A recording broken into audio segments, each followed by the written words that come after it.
সাবেক প্রধানমন্ত্রী ও বিএনপির চেয়ারপারসন বেগম খালেদা জিয়ার জানাজায় যোগ দিতে ঢাকায় আসছেন পাকিস্তানের উপপ্রধানমন্ত্রী ও পররাষ্ট্রমন্ত্রী ইসহাক দার।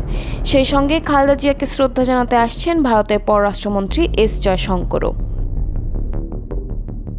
মঙ্গলবার ৩০ ডিসেম্বর ভারতের পররাষ্ট্র মন্ত্রণালয়ের এক জ্যেষ্ঠ কর্মকর্তা জানান, এস জয়শঙ্কর খালেদা জিয়ার বিদায় অনুষ্ঠানে অংশ নেবেন।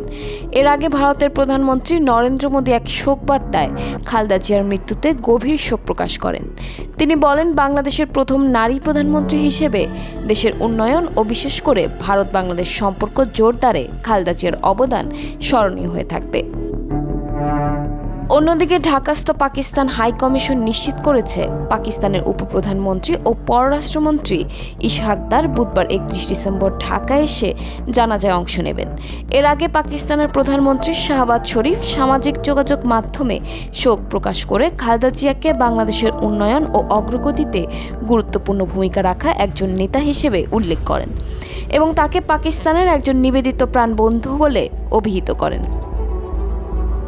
এছাড়াও দক্ষিণ ও দক্ষিণ পূর্ব এশিয়ার কয়েকটি দেশের প্রতিনিধিদের খালেদা জিয়ার জানাজায় যোগ দেওয়ার তথ্য পাওয়া গেছে।